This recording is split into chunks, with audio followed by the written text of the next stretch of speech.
लड़के का नाम ओवेन है, उसका शरीर छोटा है और स्कूल में उसे अक्सर सहपाठियों से अनदेखा किया जाता है। यहाँ तक कि समूह फोटो में भी अपना सिर नहीं ढूंढ पाता। लेकिन वह एक पूरी तरह से मार्वल प्रशंसक है। हर दिन ये कल्पना करता है कि वह सुपर हीरो बन सकता है और दुनिया को बचा सकता है। स्कूल के बाद उस दिन ओवेन छत पर सेब खा रहा था और जीवन के बारे में सोच रहा था। तभी उसने देखा 2 बच्चे अपने सहपाठी को तंग कर रहे हैं। उसने मौका पाकर सेब उनके सिर पर फेंक दिया। पकड़े जाने पर ओवेन दौड़ने लगा और दोनों शरारती बच्चे भी उसके पीछे दौड़े। ओवेन मौका पाकर एक बगीचे में छिप गया। किसे पता था कि एक चींटी चुपके से उसकी गर्दन पर चढ़ गई और एक अच्छा स्थान ढूंढकर काट लिया। ओवेन की आंखों के आगे अंधेरा छा गया और वो सीधे जमीन पर बेहोश हो गया। जब वो जागा तो रात हो चुकी थी। वो धुंधले दिमाग से घर वापस आया, बिस्तर पर चढ़ गया और सो गया। ये जाने बिना चींटी का जीन धीरे धीरे ओवेन की कोशिकाओं को निगल रहा है। आधी रात में ओवेन अचानक जाग गया। उसने फ्रिज से केक और मिठाई निकाली और खाने लगा। दूसरे दिन जब वह उठा तब कमरा पूरी तरह से अस्त व्यस्त था। नाश्ते के समय इससे भी अजीब बातें होने लगी। ओवेन ने जूस का बॉक्स रख दिया।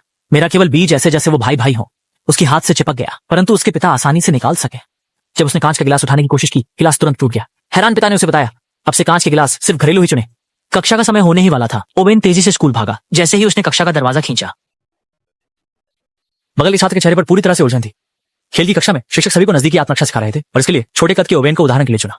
जैसे ही ओवेन आया, उसने फुर्ती से कमर को पटककर बचाव किया और फिर एक ही डंडे से सीधे टीचर को 100 मीटर दूर कर दिया। उसके आसपास के सभी दोस्त हैरान रह गए।